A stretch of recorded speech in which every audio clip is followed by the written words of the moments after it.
saya Niputu Cynthia Utami Putri, bisa dipanggil Cynthia, nomor absen 31. Halo teman-teman, perkenalkan nama saya Niputu Bunga Widiantari, bisa dipanggil Bunga, nomor absen 28. Halo teman-teman, perkenalkan nama saya Nido Putu Yuliantini, bisa dipanggil Yuliantini, nomor absen 23. Halo teman-teman, perkenalkan nama saya Iketu Sukarana, bisa dipanggil Sukarana, nomor absen 11.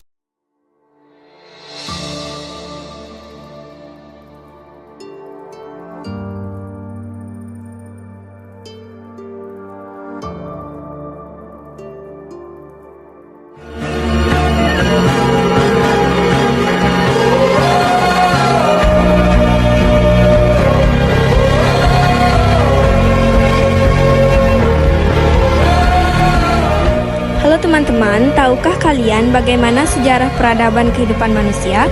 Kehidupan manusia itu terus mengalami perubahan dan perkembangan.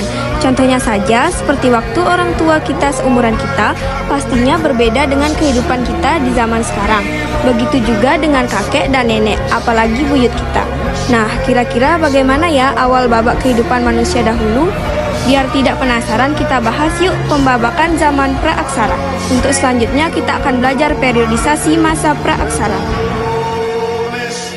Periodisasi masa praaksara dapat dibagi menjadi 3 bagian, yaitu yang pertama, periodisasi secara geologis, yang kedua, periodisasi secara arkeologi, dan yang ketiga, periodisasi berdasarkan perkembangan kehidupan. Berikutnya mari kita bahas satu persatu periodisasi tersebut. 1. Periodisasi secara geologis. Apa sih itu ilmu geologi? Geologi merupakan ilmu yang mempelajari bumi secara keseluruhan berdasarkan komposisinya, struktur, sejarah, sifat-sifatnya, dan juga proses pembentukannya. Lalu, seperti apa sih periodisasi secara geologis ini? Periodisasi secara geologis dapat dibagi menjadi 4 zaman, yaitu zaman Arkaikum, zaman Paleozoikum, zaman Mesozoikum, dan zaman Neozoikum.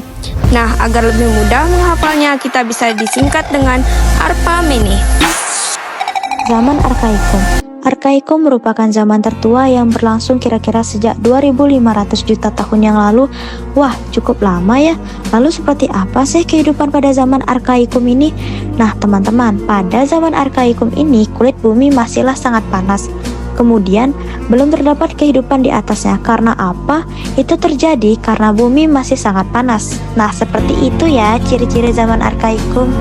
Kita lanjut pada zaman yang kedua, yaitu zaman Paleozoikum. Zaman Paleozoikum merupakan zaman tua yang berlangsung kira-kira sejak 340 juta tahun yang lalu.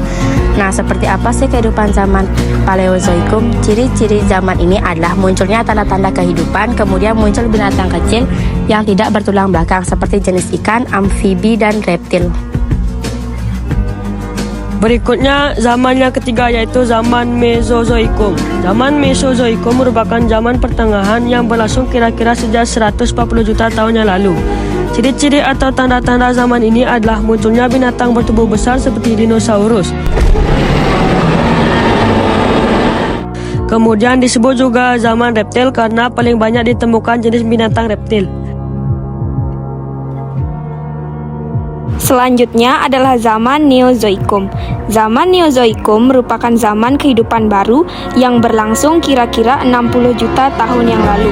Zaman ini terbagi menjadi 2 zaman, yaitu zaman tersier dan zaman kuartier. 1. Zaman tersier. Zaman tersier memiliki beberapa ciri-ciri seperti jenis-jenis reptil besar mulai punah, bumi dikuasai oleh hewan-hewan besar menyusui, contohnya gajah purba atau mamutus. 2. Zaman kuartier. Ciri-ciri zaman ini adalah zaman ini terjadi sekitar 3 juta tahun yang lalu, awal kehidupan manusia pertama di muka bumi.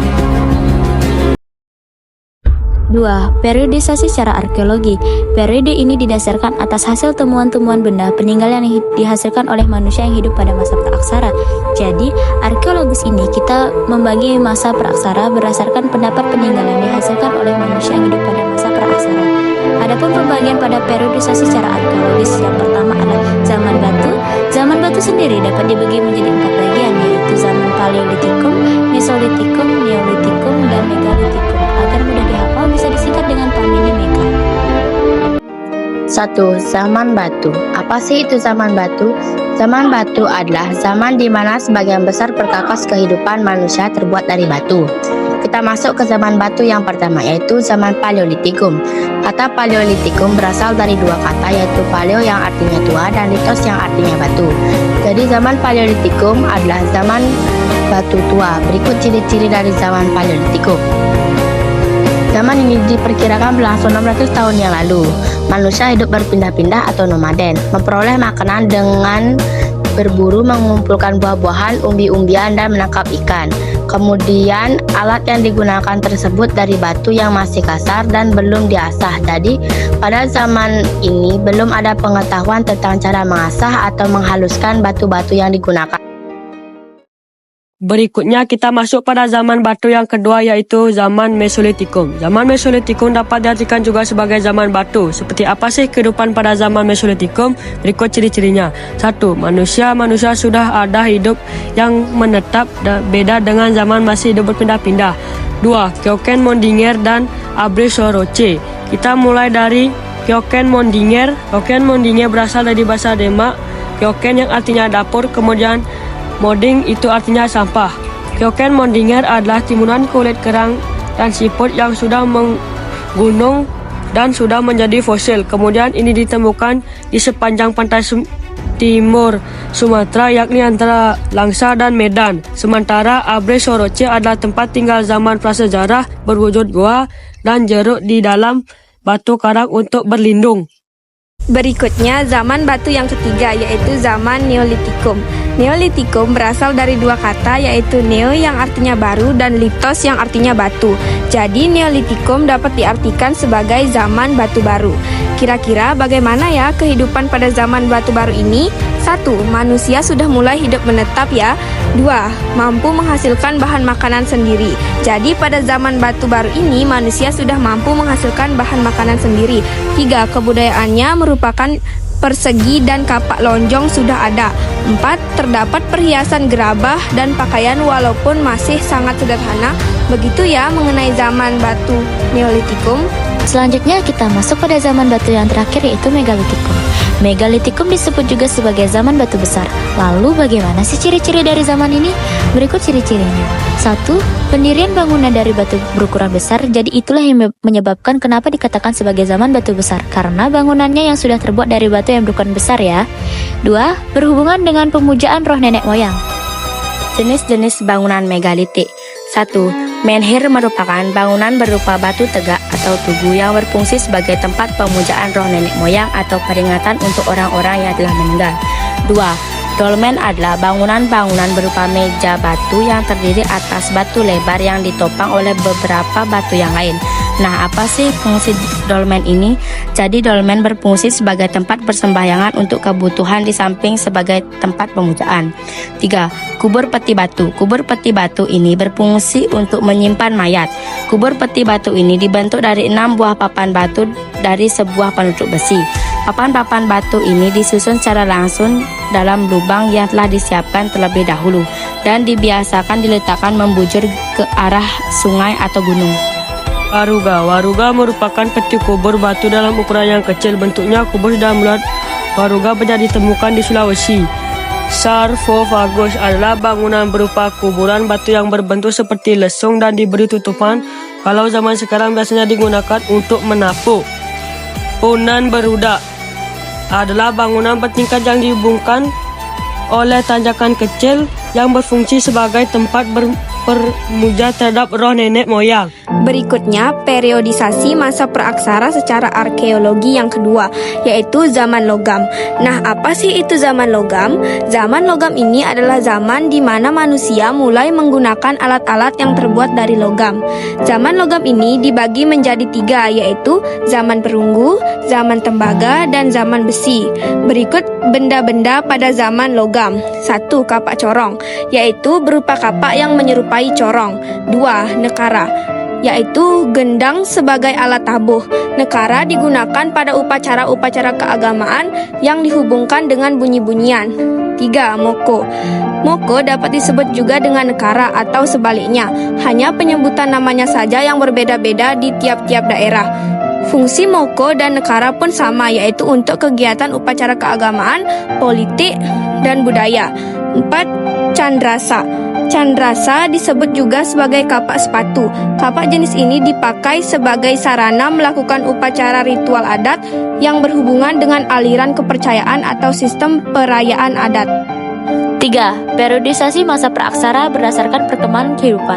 Periodisasi ini didasarkan atas perkembangan kehidupan manusia praaksara. Berdasarkan hal tersebut, maka masa praaksara dapat dibagi menjadi beberapa tahap, yaitu 1. Masa berburu dan mengumpulkan makanan. 2. Masa bercocok tanam. 3. Masa perundagian. Seperti apa ya kehidupan pada 3 masa ini? Penasaran? Mari kita bahas satu persatu.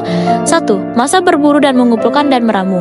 Masa ini dapat dibagi menjadi 3 masa, yaitu A. Masa berburu dan mengumpulkan makanan tingkat sederhana. Ciri-ciri masa ini adalah 1. Diperkirakan semasa dengan zaman Paleolitikum.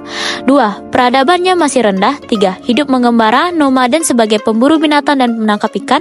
4. Sudah bisa meramu, mencari dan mengumpulkan makanan. Berikutnya adalah masa yang kedua, yaitu masa berburu dan mengumpulkan makanan tingkat lanjut. Ciri-ciri masa ini adalah 1. Diperkirakan semasa dengan zaman Mesolitikum. 2. Manusia sudah mulai hidup menetap dan berkelompok di gua. 3. Bercocok tanam, berburu hewan. 4. Sudah melukis di gua dengan menggores pada dinding gua. 5. Sudah dapat membuat alat berupa kapak, lalu alas tulang samping. 2. Masa bercocok tanam. Ciri-cirinya adalah semasa dengan Neolitikum, mengolah alam, mengembangbiakkan ternak, kemudian hidupnya juga sudah menetap. Sudah ada perdagangan, yaitu barter. Perdagangannya masih hanya sebab tukar-menukar barang dengan barang. Pada masa bercocok tanam, sudah membentuk perkampungan yang dipimpin oleh kepala kampung. Sudah ada pembagian tugas antara pria dan wanita. Mahir membuat alat berupa kapak persegi, kapak lonjong, gerabah, dan perhiasan. 3. Masa perundagian. Berasal dari bahasa Bali, yaitu undagi yang artinya orang atau sekelompok orang yang mempunyai kepandaian. Jenis dan pembuatan gerabah. Berikut ciri-cirinya dari masa perundagian, yaitu 1. Akhir masa praksara di Indonesia. 2.